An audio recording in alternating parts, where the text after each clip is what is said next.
All right, so in my opinion, the best division in boxing is going to have a little showcase this weekend. Uh, Floyd Schofield, aka Kid Austin, is fighting on a return finally, back after a couple months. Let's talk about it. My name is Donnie P. This is the Level Up. Let's go.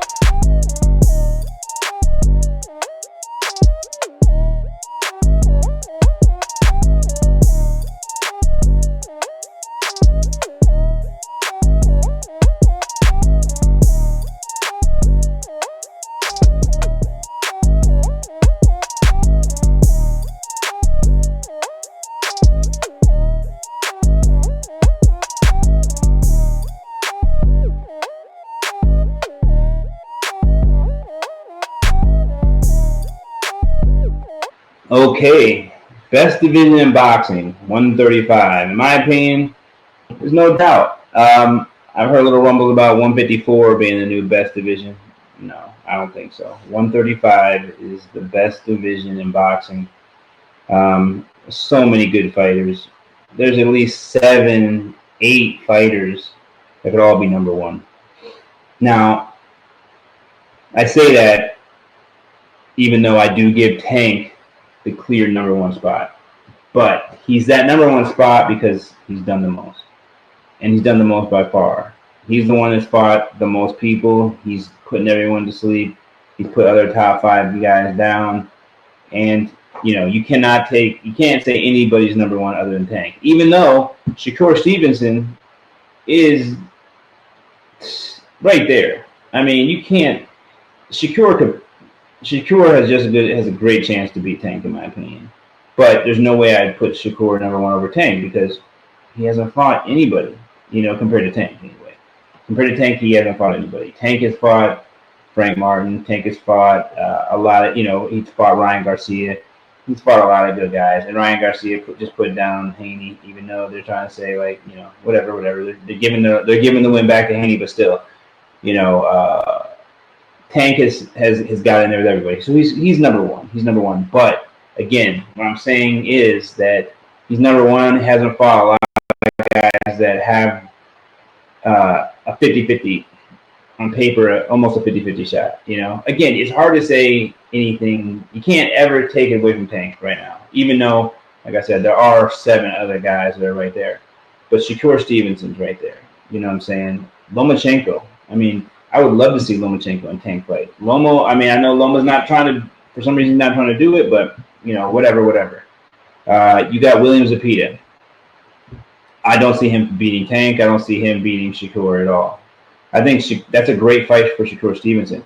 If I'm Shakur, if I'm his matchmaking, I put him in there with William Zepeda. I think that's the perfect fight because William Zepeda comes at you. And that's the kind of fight that Shakur needs. He needs a guy who's busy, active, and throws punches, but isn't the quickest guy. More of a power guy because he can block all that and come back. And a guy who's going to stand right in front of him and keep coming, going to be an easy target. So I think Shakur will beat Williams Zepeda pretty good. I think Gervonta will beat Williams Zepeda pretty good just because he'll time him, he'll catch him, knock him out. But Loma, I think is an interesting fight. Loma gives a lot of people a lot of problems because he's quick, he's tough. And he's got a good ring IQ, and he's a top veteran. He's got all the experience, so he knows what to do. Now Andy Cruz could beat everybody. That's a guy who could possibly beat everybody again. You also have Frank Martin. Frank got beat by Tank.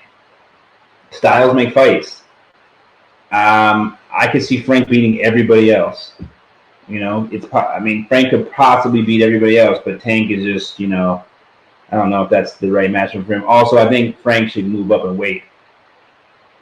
He looked a little too drained to me. He looked a little too drained. I don't know if 135 is going to be the weight for him because he's a pretty muscular dude, and he just really didn't look.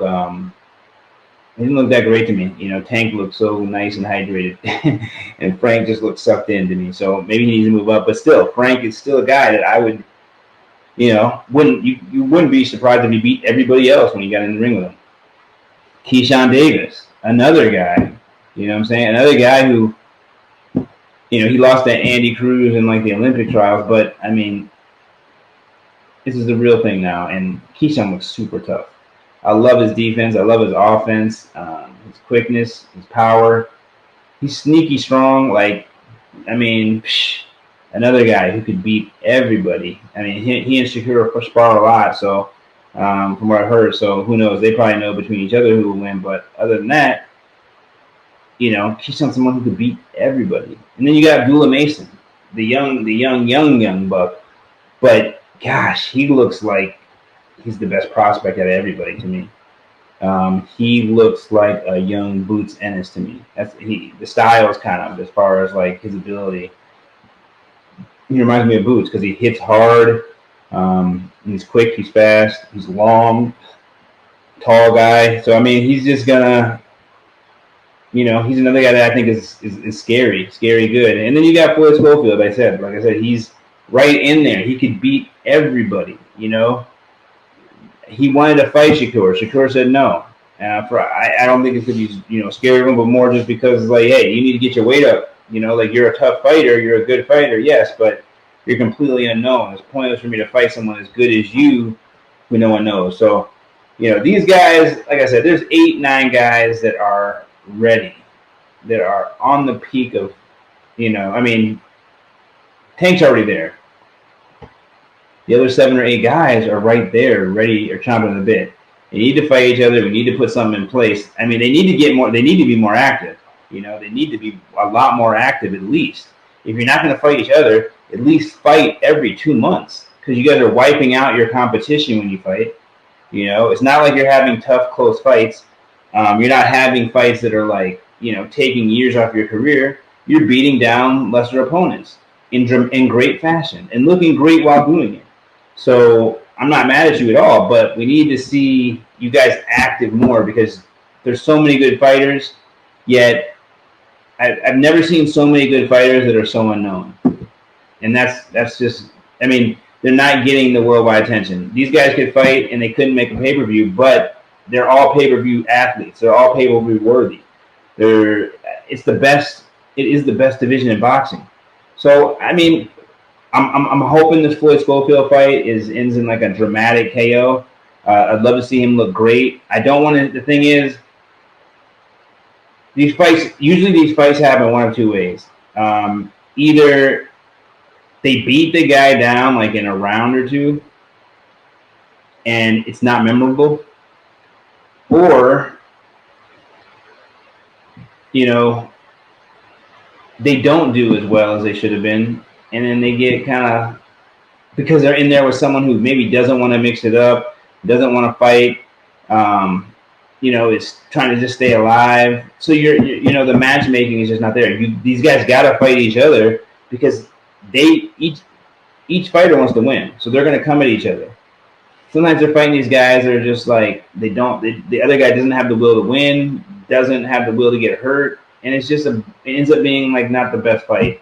The guys still win by a long shot, either quick stoppage or just beat down over 12 rounds, but no one remembers it really because they just weren't compelling fights. So hopefully, again, Floyd Schofield this weekend, tune into this fight. I think it's going to be very telling. I'm hoping it's very telling, and we'll see what happens. But anyway, tell me what you guys think. Tell me what you guys think of Floyd. I'd like to see some rankings of the 135-pound class between the guys I just talked about. Stevenson, Gervonta Davis, Lomachenko, William Zepeda, Andy Cruz, Frank Martin, Keyshawn Davis, Floyd Schofield, Abdullah Mason. That's like 8, 9 guys. I mean, all of them hit with fire. So let's go. Downey P, Love Hook.